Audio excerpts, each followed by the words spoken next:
오늘 여러분과 함께 나누게 될 말씀, 역시 성서 일과에 따라서 우리가 함께 말씀을 나누게 됩니다. 본문을 중심으로 주님을 따르는 삶, 그런 주제로 함께 은혜를 나누겠습니다. 사순절마다 우리는 늘 십자가의 사랑을 생각하게 됩니다.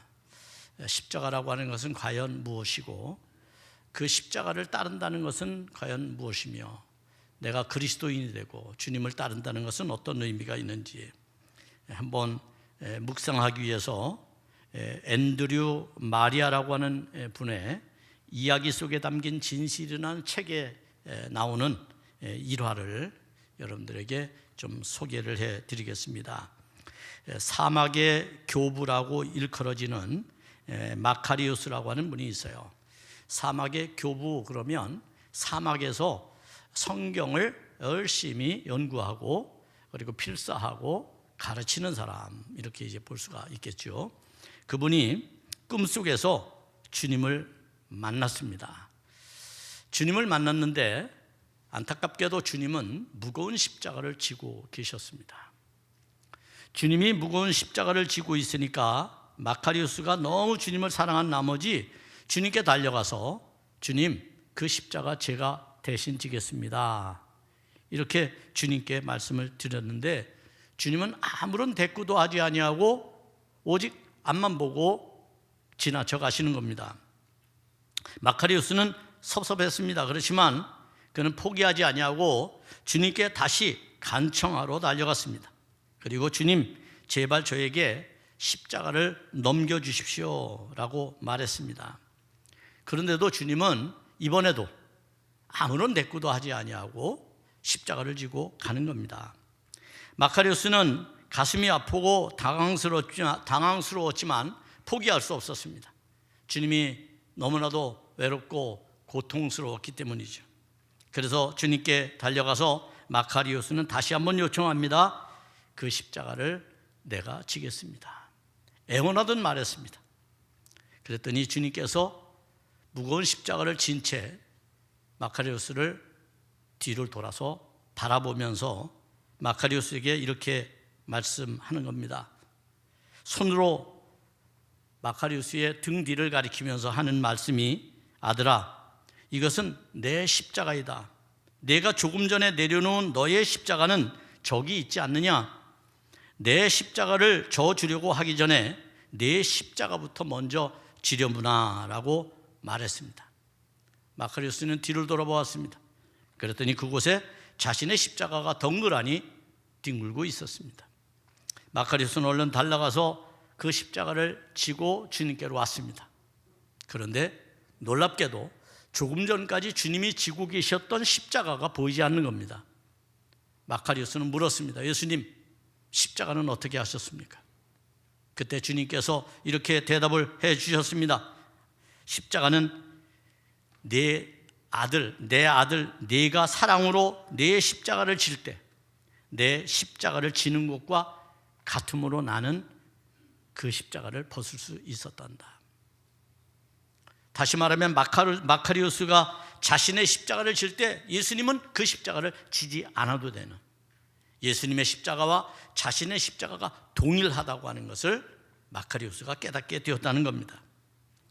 여러분, 주님을 따른다는 게 무엇입니까? 주님을 따른다는 의미는 어떤 것일까요? 마카리우스의 깨달음은 오늘 성경에 나오는 제자들뿐만 아니라 오늘 이 설교를 듣고 있는 우리 모두에게 깊은 영감을 제공해주고 있습니다. 오늘 본문은 이런 깨우침의 또 다른 은혜를 우리에게 제공해 주는 것을 발견하게 됩니다. 저는 몇 주 전 여러분에게 빌립보 가이사라에서 감동적으로 예언하신 예수님의 말씀, 소위 베드로의 신앙 고백 위에 교회를 세우겠다는 그야말로 새로운 비전, 당시에 유대교가 지배하고 있던, 그래서 더 이상 유대교는 타락해서 사람을 구원해 줄 수 없는 그러한 유대교를 이제는 하나님도 포기하시고 새로운 교회를 만드시겠다는 그러한 비전, 그러한 비전의 감동의 말씀이 제자들에게 들려주게 되었고, 제자들은 이제부터 자신들의 신앙의 기초는 오직 예수 그리스도를 고백함으로 이루어질 수 있다. 그리고 우리는 그 길에서 십자가를 져야 될 것임을 그들이 깨닫는 그러한 말씀으로 그들의 삶을 감동시켰던 일이 있습니다. 그런데 그 감동도 얼마 가지 않을 만큼 예수님은 충격적인 말씀을 제자들에게 해주고 계십니다. 오늘 본문에서 그 감동은 여지없이 깨지게 됩니다. 그리고 예수님과 제자들의 관계가 뒤틀려 버리는 그러한 안타까운 현실을 우리가 만나게 됩니다. 주님께서는 제자들에게 예언하시고 그들의 입단속을 시킨 다음 충격적인 말씀을 해주셨습니다. 31절의 말씀입니다. 여기 이렇게 말씀합니다. 인자가 많은 고난을 받고 장로들과 대제사장들과 서기관들에게 버림받아 죽임을 당하고 사흘 만에 살아나야 할 것을 비로소 그들에게 가르치시되라고 말씀했어요.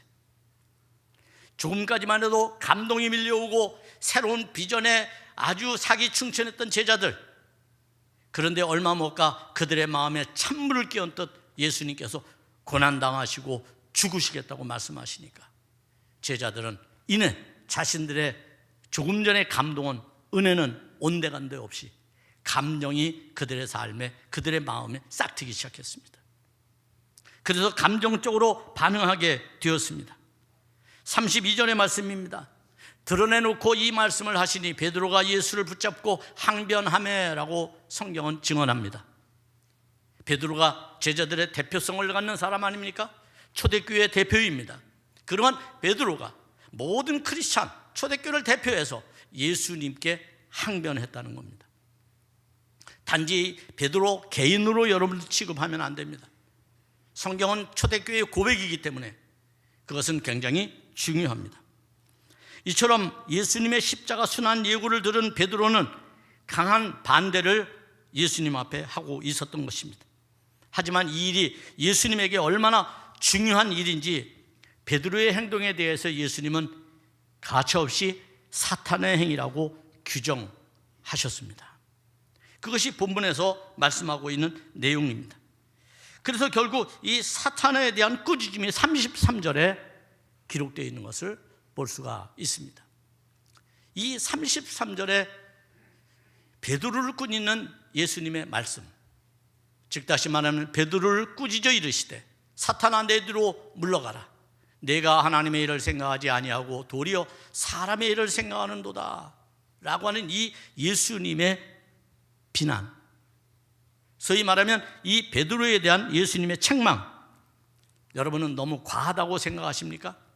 아무리 그래도 그렇지 사탄이라고 부르다니, 조금 항의했다고, 조금 불만을 토로했다고, 조금 예수님의 말씀에 자기 의견을 달았다고 사탄이라고 말한다고 예수님을 비난할 사람이 있나요? 그렇게 볼 수도 있을 겁니다. 그런데 아마도 오늘 우리가 읽는 성경에 대한 조금 이해가 우리에게 필요합니다. 우리 한국 사람들의 정서는 과거로부터 어떤 신적 존재에 대한 대단한 존경심이 있었죠. 그러다 보니 말 하나, 언어 하나를 매우 조심스럽게 해야만 했어요. 지금은 시대가 많이 바뀌었습니다만 적어도 성경을 번역하던 그 시대에는 그러지 않았어요. 그러니까 위계가 분명하고, 그리고 하나님께 대하여 불경죄라고 하는 것이 사람들의 마음에 존재하던 시대 아닙니까? 그러다 보니 베드로의 이 항변을 항변이라고 기록할 수밖에 없었어요. 그러면 이게 정말 베드로가 예수님의 말에 대하여 그러지 마세요, 예수님 그러면 안 됩니다, 이 정도의 말일까요? 아닙니다. 언어를 보면 베드로의 말은 너무나도 끔찍한 말입니다. 충격적인 말입니다. 베드로 이 원문에 보면 에피티마오라고 하는 헬라어는 꾸짖는다라는 겁니다. 꾸짖는다. 지금 베드로는 예수님의 말에 예수님을 꾸짖었던 겁니다. 여러분, 꾸짖는 거 아무렇지 않죠? 그냥 조금 참으면 되죠. 예? 그러면 된다고 생각하죠. 그런데 여러분, 성경을 잘 읽어보면 꾸짖는다는 말은 누구를 향해서 하는 것인지를 알아야 합니다. 우리가 마가복음 1장부터 지금 8장까지 오는 동안 예수님의 수많은 기적과 이사가 등장합니다. 여기에 꾸짖는다는 단어는 제한적으로 사용이 됩니다. 어떻게 사용이 됩니까? 귀신이나 사탄이나 악한 사람이나 심지어 자연의 질서를 어지럽히는 바람과 파도에 대해서 꾸짖습니다. 인격적이고 순수하고 정상적인 사람에 대해서 꾸짖는다고 말하지 않습니다. 그러니까 지금 베드로의 심정은 어떤 겁니까? 예수님의 말씀을 그냥 귀신의 헛소리로 이해하고 있었다는 거예요. 그래서 예수님께 대하여 꾸짖은 겁니다. 그러한 마음이니 주님께서 사탄아 내 뒤로 물러가라 하신 것이죠. 이것이 예수님이 감정적이라서 그런 게 아닙니다. 권위의식을 가졌기 때문에 그런 것이 아닙니다. 상대가 어떤 표현과 어떤 행동을 하느냐에 따라서 그것에 대한 반사작용이 나타나게 되는 것이죠. 우리가 세상을 살아가면서 어떤 말들을 들을 때마다 감정적인 반응을 일으키는 이유들이 제한적으로 나타나게 될 때에 그 감정은 어디로부터 기인되는 겁니까? 자신의 마음에 감춰진 욕망으로부터 기인되는 겁니다. 예를 들어 나를 포장해 왔습니다. 거짓으로 나를 포장했습니다. 내가 옛날에 아주 대단한 사람인 것처럼 위장을 했습니다. 그리고 내가 어떤 일을 몰래 도모합니다. 어떤 목적을 두고 그 일을 추진해 나가지 은밀하게. 그래서 어떤 질서도 어떤 법도 무력화시킵니다. 왜? 목적을 달성하기 위해서. 그게 세상의 방법이에요. 세상은 그렇게 살아요. 수단과 방법 가리지 않고 자신의 목적을 달성하면 그것이 성공이라고 배웠어요. 심각한 경쟁 속에서 말이죠. 그런데 그게 들켰을 때, 그게 탄로가 났을 때, 아니면 그게 밝혀졌을 때, 그 뜻이 이루어지지 않을 것이라고 생각했을 때, 여러분, 대부분의 사람은 감정을 나타내게 되어 있습니다. 감정으로 자신의 의지를 표현하는 겁니다. 무력해진 자신의 목표에 대하여, 뜻에 대하여 감정으로 표현을 하게 되는 거죠. 여러분, 제자들이 왜 예수님을 꾸짖었습니까? 감정으로 예수님의 말씀을 들었기 때문이에요. 그러나 우리는 성경을 좀 더 세밀하게 이해해 볼 필요가 있어요.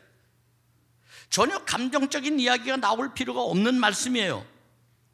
이 말씀이 우리에게 얼마나 희망과 소망을 주는 말씀인지를 알아야 돼요.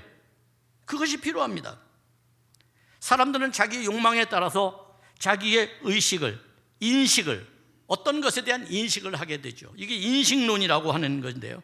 여러분, 지금 베드로를 비롯한 제자들은 예수님의 말씀에 대한 깊은 이해를 갖지 못했어요. 그러다 보니 예수님께 감정적으로 이야기했던 겁니다. 우리가 4절을 아닙니다. 31절을 다시 보겠습니다. 31절을 보면 여러분들이 노란 글씨를 한번 주목해 보십시오. 여러분, 고난을 받고 죽임을 당하는 것, 버림을 받고 죽임을 당하는 것도 있지만 가장 중요한 말씀은 사흘 만에 살아날 것이라는 말씀이에요. 그런데 제자들은 여기까지 가기도 전에 감정이 폭발했던 겁니다. 예수님이 버림받고 죽는다는 말에 말이죠. 왜 그래요? 자신들의 욕망, 자신들이 예수를 따라다니는 이유, 그 목적, 그것이 상실될 것에 대한 두려움 때문에 그렇습니다. 자신들의 꿈이 이루어지지 않을 것에 대한 두려움. 그래서 우리가 잘 아는 것처럼 예루살렘으로 예수님이 올라가실 때 예수님을 따르는 제자들이 어떻게 행동합니까? 누가 예루살렘에 올라가서 예수님이 왕권을 회복하면 왼편에 오른편에 누가 앉을 것인가 서로 다퉜죠.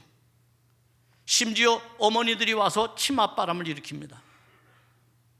이런 일이 실제 그 시대에 예수님과 동행했던 제자들에게 나타났던 일입니다. 그와 같은 일들로 인하여 지금 제자들은 예수님이 버림받고 죽임을 당한다고 하자 그 뒷이야기는 듣지도 아니하고 감정을 표현하기 시작했던 겁니다. 우리도 화가 나고 감정이 나면 아무런 생각이 들지 않죠. 오직 그것만 있죠. 예? 그래서 참으려는 자 3번을 쓰라고 말했던 거예요, 여러분.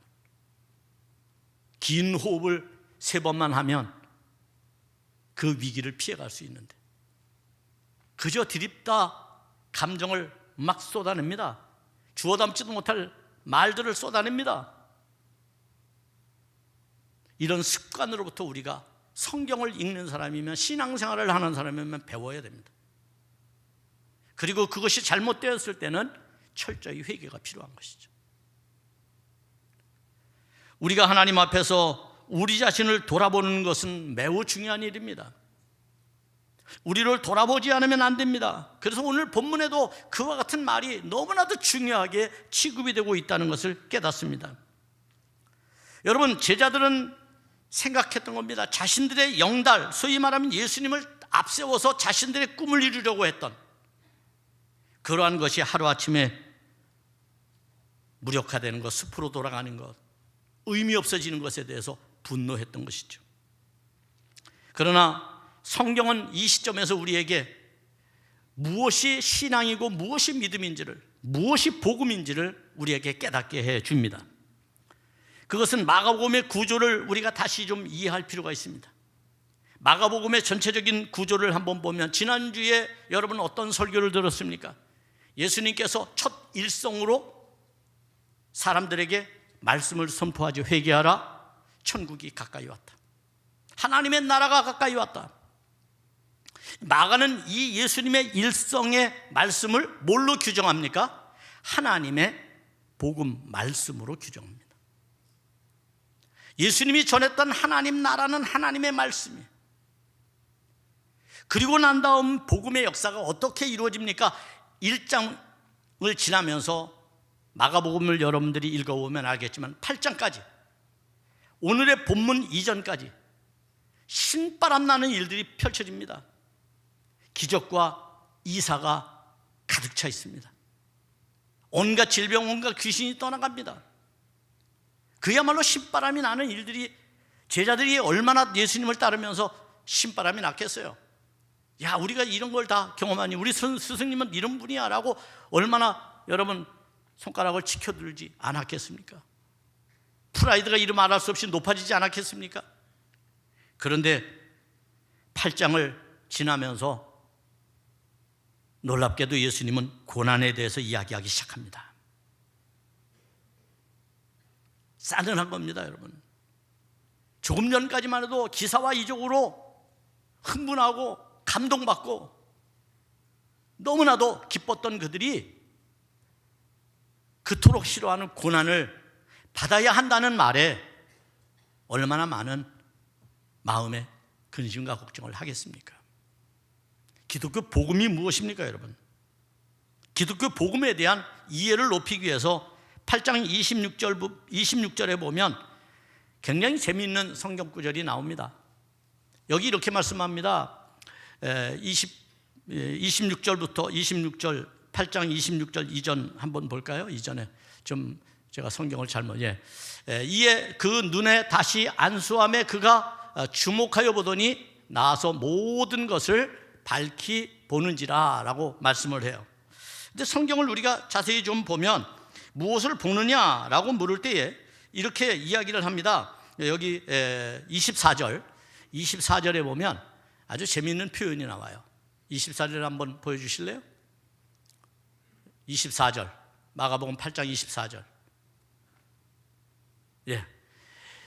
자, 여기 이렇게 제 성경으로 말씀을 드릴게요.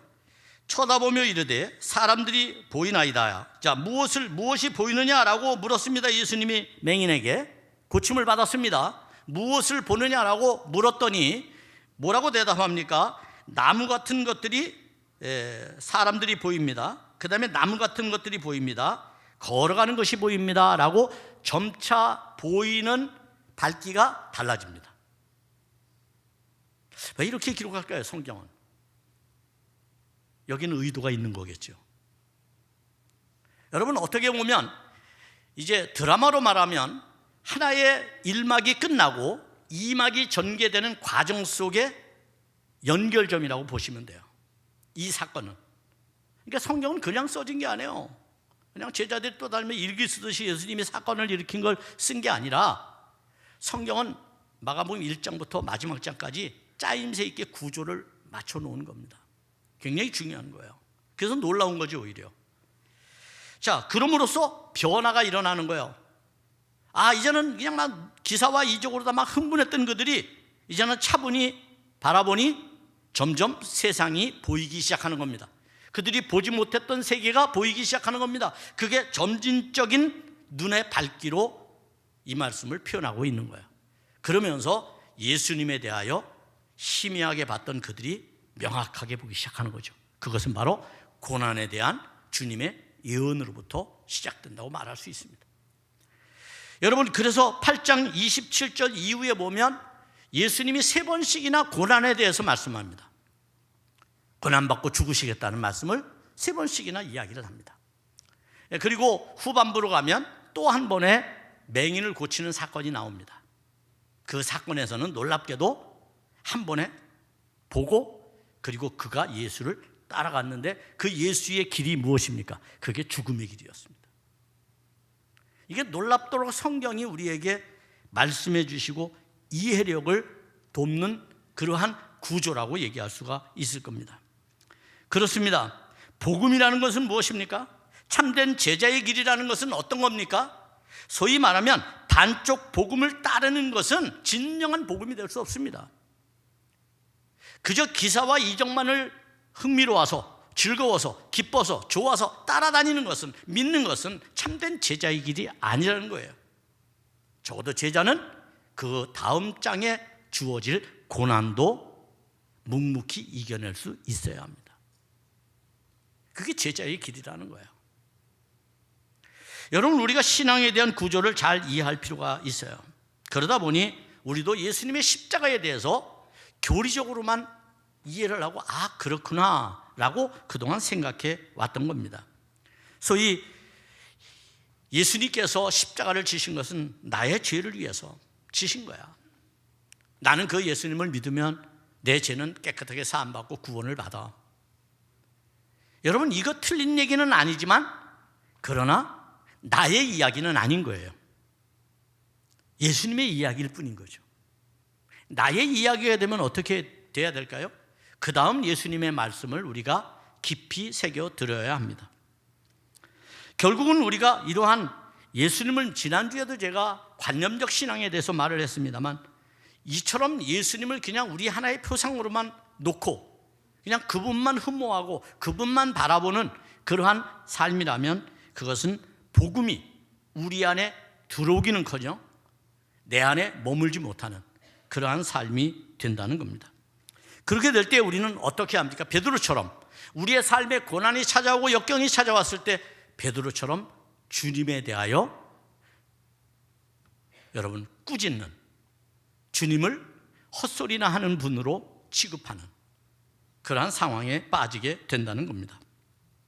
그래서 예수님은 이제 참된 제자의 길에 대해서 우리에게 가르쳐 주기를 원합니다. 그 길은 어떤 길일까요? 그 길은 34절에 나오는 길입니다. 바로 예수님께서 누구든지 나를 따라오려거든 자기를 부인하고 자기 십자가를 지고 나를 따를 것이니라 라고 하는 이 34절의 말씀이 오늘 말씀의 핵심입니다. 예수님이 왜 이 말씀을 해주셨을까요?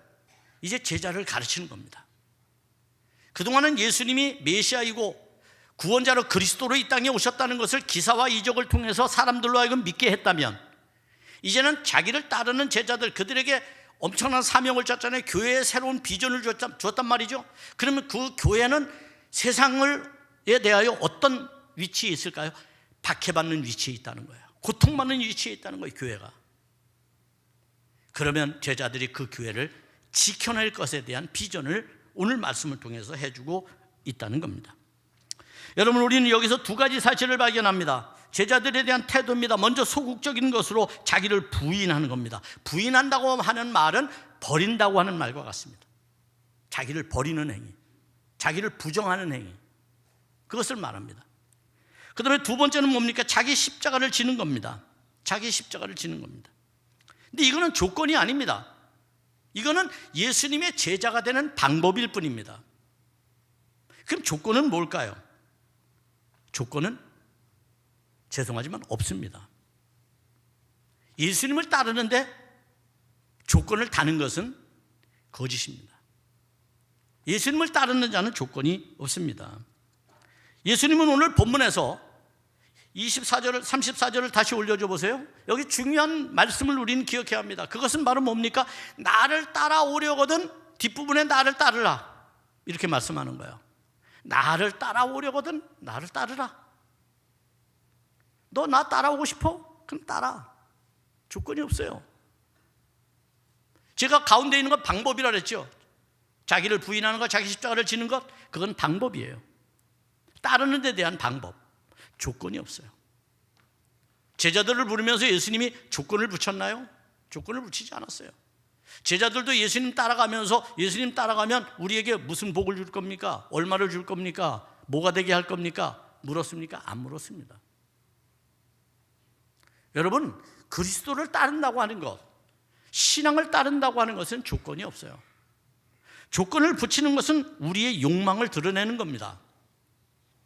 나의 욕망을 드러내는 거죠. 심지어 종교적인 고백까지도 그렇습니다. 아, 예수님 왜 믿어요? 아, 예수님 나를 구원해 주시니까. 예수님이 나에게 복을 주셨으니까, 날 고쳐줬으니까. 이것도 조건이 되는 겁니다. 그럼 안 고쳐줬으면 안 따른다는 말 아니에요. 그죠? 그러니까 이것은 원칙적으로 맞지 않는 겁니다. 우리가 은혜를 이야기합니다만 은혜 때문에 주님을 믿는 것은 아닙니다. 내가 주님을 믿다 보니 그 은혜가 너무 크고 너무 감사한 거죠. 그러니까 주님을 따르는 데는 이유와 목적이 없습니다. 그냥 따라가는 겁니다. 이걸 좀 더 여러분 고상하게 이야기한다면 칸트의 윤리학을 보면 알 수 있어요. 철학자 칸트의 윤리학. 칸트는 정말 그의 삶을 완벽하게 살았던 사람이라고 이야기를 하는데, 칸트는 이렇게 말합니다. 옳은 일과 정당한 일에는 조건이 없다. 내가 옳다고 생각하는 데는 조건이 없어요. 아니, 국가가 위험에 빠졌으면 그냥 가는 거지. 여러분, 독립운동을 했던 우리의 선조들 보세요. 재산을 다 팔아서 자식 걱정, 노후 걱정 했어요? 안 했어요. 나라를 뺏겼는데 거기 조건이 있어요? 없어요. 6.25에 나갔던 학도병들 조건이 있어요? 내 청춘이 아까운데? 그러지 않았어요. 왜? 의로운 일, 정당한 일에는 조건을 붙이는 게 아닙니다. 가령 예를 들어서 가난한 노숙자가 있어요. 거린이 있어요. 여러분, 거린을 볼 때 여러분 어떤 마음이 듭니까? 불쌍한 마음이 듭니까? 그건 거짓된 마음이라는 거예요. 그냥 도와주는 거예요. 그냥. 거기에 어떤 조건이나 목적을 붙이면 안 된다는 거예요. 칸트의 이야기는 더 쉽게 얘기하면 이렇게 얘기할 수 있어요. 여러분, 배가 있어요. 배는 어떨 때 배가 돼요? 물 위에 떠야 배가 되는 거죠. 그죠? 배를 여기 거리에 갖다 놓으면 뭐가 됩니까? 카페가 되는 겁니다. 배는 물 위에 떠야 되는 거예요. 비행기는 하늘을 날아가야지 비행기인 겁니다. 사람은 뭡니까? 사람을 다른 표현으로 동물과 분리하기 위해 뭐라고 말하죠? 인류라고 말합니다. 인류. 네? 호모사피엔스. 여러분, 이 인류란 말은 동물과 분리된다는 뜻이에요. 사람은 그래서 누구답게 살아야 돼요? 사람답게 살아야 되는 겁니다. 개돼지로 살면 안 되는 겁니다. 망난이라고 그러죠, 그거를. 사람답지 못하는 것을. 다시 말하면 거기에는 목적이 없어요. 뭐 사람답게 살아야 뭘 주나요? 훈장을 주나요? 그건 아니잖아요. 그냥 사람이니까 사람답게 살아야 되는 거예요. 다시 말하면 내가 주님의 제자이니까 따르는 거예요. 주님의 백성이니까 따르는 거예요. 그리스도인이니까 따르는 겁니다. 할렐루야. 여러분, 우리의 신앙의 이 방법이, 신앙의 어떤 그런 수단이 잘못되었다면 우리는 고쳐야 됩니다. 이제까지는 우리가 그런 걸 달고 신앙생활을 해왔기 때문에 베드로처럼 뭔가 안 이루어지면, 내 기대했던 게 안 이루어지면 감정을 막 표현하고, 교회 막 떠나고, 막 자기 마음대로 막 하고. 왜 그랬어요? 다 예수 이름을 믿는데 우리 마음 한구석에 나도 모르게 욕심을 내고 있는 것들이 있기 때문이라는 거예요. 그래서 주님은 자기를 부인하라고 그러는 거예요. 그러니까 우리 마음에는 두 가지 마음이 있어요. 자기를 부인하는 마음과 십자가를 지는 마음. 자기를 부인하는 자기와 십자가를 지는 자기가 우리 마음에 있다는 거예요, 여러분. 이것은 둘이 될 수 있지만 하나가 되는 거예요.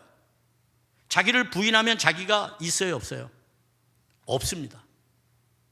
자기를 부정하면 자기가 없는 겁니다. 십자가를 지는 사람은 자기가 지는 게 아닙니다. 자기는 없는 것이죠.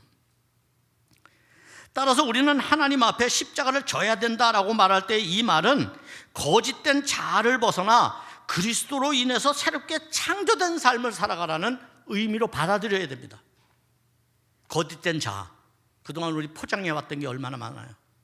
거칠해왔고 내 마음을 속여왔고 엄연하게 말이죠.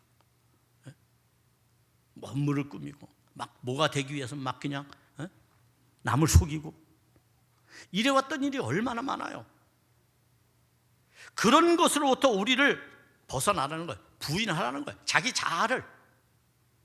그리고 새롭게 창조된 삶을 살아가라는 거예요. 주님 앞에서 세례받고 난 이후에 우리의 삶은 새롭게 창조되었잖아요. 그렇게 살아가라는 겁니다, 여러분. 그게 십자가를 지라는 말씀의 의미예요. 예수님이 지신 십자가, 그것은 원래 유대인의 상징이 아니었습니다. 그것은 세계를 지배하고 있던 로마의 상징이었습니다. 로마 시대의 힘과 권력을 상징하는 게 바로 십자가죠. 이 십자가는 AD 337년 로마 황제 콘스탄티누스 때에 폐지가 됩니다. 그때 이후로는 십자가 형틀은 세상에서 사라집니다. 그러나 337년까지는 십자가 형틀이 있었어요. 예수님이 지셨을 때가 뭐 우리가 대충 그냥 하면 33년 사셨으니까 33년이라고 보시면 300년이나 더 이 십자가 형틀이 있었던 겁니다. 그러니까 수많은 크리스찬들이 신앙을 지키기 위해서 십자가에 목숨을 잃었던 것이죠. 여러분, 이런 십자가를 주님께서 지셨다는 것은 무엇을 말해주는 겁니까? 로마가 대표되는 세상의 힘, 로마가 세상의 권력의 중심이듯 세상의 힘에 굴복하지 않으시고 하나님 나라에 순종하시겠다는, 하나님의 나라의 뜻을 따르겠다는 주님의 적극적인 행보가 아니고 무엇이겠어요? 그래서 주님은 십자가를 지신 거예요. 그러므로 그리스도인이라면 마땅히 이 길을 걸어가야 합니다.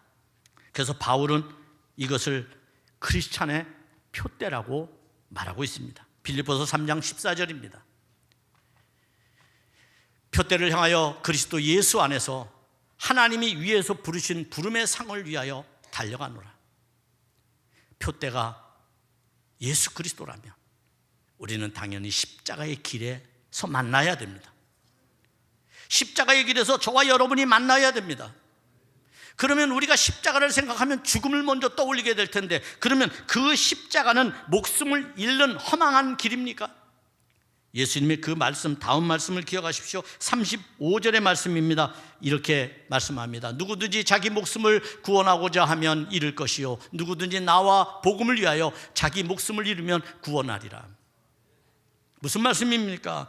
이 길은 허망한 죽음을 빼앗는 길이 아니라 생명을 얻는 길이라는 겁니다. 복음의 길은 그렇습니다. 복음 앞에 서 있는 크리스찬은 어떤 태도를 가지고 살아야 합니까? 따라서 우리는 이런 태도를 가지고 살아야 합니다. 38절입니다.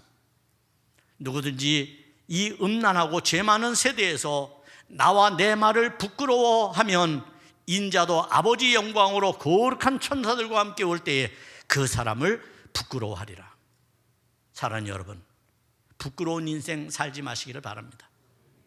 잠시의 고난을 피해 가겠다고, 잠시의 시험을 외면하겠다고 야근 척해야 소용이 없습니다. 우리에게 닥치는 십자가의 길, 고난의 길이 있더라도 믿음으로 주님만을 바라보면서 표대를 향해서 여러분이 나가게 될 때 하나님께서는 여러분의 삶에 참된 구원이 이루어지게 할 것이고, 여러분의 신앙 가운데 참된 복음이 완성되는 놀라운 은혜를 허락하실 줄로 믿습니다. 그런 은혜 가운데 십자가의 길에서 만나는 저와 여러분이 되기를 축복합니다.